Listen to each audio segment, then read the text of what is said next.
So you're at the Concertgebouw on Wednesday, isn't it? Thursday and Friday of this week, Thursday and 23rd, Friday. 23rd, yeah. Fantastic. And I just came from a rehearsal this morning. George Benjamin is getting the orchestra playing amazing sounds. I've been listening to a little CD to practice my part with, but when you hear the Rolls-Royce of the Concertgebouw Orchestra blaring away in front of you, it's amazing. It's quite overwhelming, actually. I bet. Yeah, I think it was voted the greatest orchestra in the world not very long ago. So most of us don't like to think that, do we? I think they and you both have the best to work with. Oh, it's an amazing privilege, actually. And I'll be standing with my projectors right in the middle of the hall, in between the spectators, and projecting onto a 9-meter wide screen above the orchestra. Yeah, that's brilliant. It's wonderful news. And I would like to mention also that I just love your painting Gerontius in the foyer of Birmingham's Symphony Hall. That's one of the static paintings of yours that we can all go and gawp at as much as we like. It's really, really beautiful. Yeah, well, I grew up in the country where Elgar wrote that piece, and born in Birmingham where it premiered, and so on. So it's a very special piece for me, as its Symphony Hall is a very special hall. And again, that's an important thing. I've got something with water and this flow thing. It's my obsession. We need to go with the flow. We're made of water. There's something about it that touches us in a very special way. And I often think you writing, how you let yourself go with it, because there's definitely this sense in your books, either historically or personally. You can see a person looking for their way to life, as most of your characters do. I'd love to hear more about that. Yes, they're certainly, I guess most of them are on a journey. On one hand, if they weren't on a journey, there wouldn't be a story, because that's really what a story is. I think I do find that writing about musicians has particular challenges that it's very hard to shake off. I certainly know that with Karina's story in Hungarian Dancers, I found that characters I wasn't expecting to get so interested in suddenly became much more interesting than I'd thought. Notably the string quartet that she joins up with in the episode in Hungary, where they started developing really quite naughty characters, a lot of them.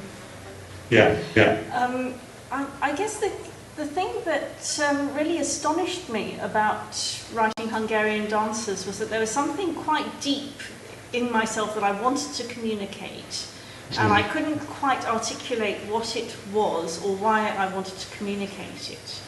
But it sort of took the form of a lost concerto in this book, which almost symbolises, there are two things that symbolise this quest for identity.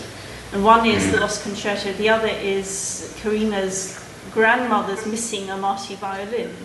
So that's also a good literary device, which keeps people reading it. Where is the Amati? Right. But the Lost Concerto is actually much more elusive than the violin. And without wanting to give away the whole story, it does turn out that only one phrase of this thing has survived in Mimi's memory, Karina's grandmother's memory. And I could hear this piece by a fictional composer, Marc Duplessis, who had been Mimi's lover. And I could hear in my mind exactly how I wanted it to sound. Then I gave my manuscript to a very dear friend of mine who's a violinist, this wonderful musician, Philippe Graffin, who's from Paris but lives in London now. And I wanted him to check for me that I hadn't put in any kind of violinistic boo-boos. I didn't want them to be some dreadful errors. And he came back to me a few weeks later saying that he hadn't found any errors, but there was one thing wrong with the book, which was that it needed a CD to go with it. And he wanted to be the one to make the CD. So, God, I should be so lucky having Philippe Graffin making a CD to match my book. And then he came round with his violin and a pianist, and he went into our living room where the piano is, and he said, I've got a surprise for you. And he played me the Marc Duplessis' Lost Violin Concerto, slow movement. It's actually by von Dochnani, and it's called Andante rubato alla zingaresca. It's the first piece on the CD that Philippe eventually made. And I nearly fell over when I heard it, because it couldn't have been more exactly that lost concerto if it had tried. And I'd never heard it before. So, but he had somehow accessed this thing that I wanted to get across and found its incarnation for me. And I think the sensation that you've communicated something at that level to someone who kind of shares that sensibility is really quite remarkable. It's been a very extraordinary experience for me. Do you find it's easier to do that with certain pieces of music, or easier with something that perhaps has a programmatic nature, like Pictures at an Exhibition by Mussorgsky, or do you love to work with abstract pieces as well? I prefer to work with abstract expressionist pieces. That's the correct expression. Stravinsky. 21st century music appeals to me a great deal because there's more scope to let the paint do its own thing rather than painting the great gay Kiev in pictures or whatever, which becomes a little programmatic, I think it's more exciting to stay in almost abstract terms in pictures. So, somebody I've worked with and I'm very fond of is Takemitsu, of course, because he has this beautiful sense of abstraction, even though he's working, refers to a garden or a flock of birds or flowing water, whatever. Those are the people I'm working with. That's on one side there's the book Hungarian Dancers, and the other side there's the CD. And that's what they look like.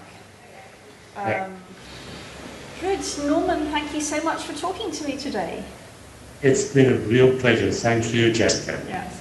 And I look forward to seeing your work in the UK again before too long, I hope. And I'm waiting for your next book, which is coming out in Holland. It is. Very soon. Yes. So I can't wait for that Dutch translation.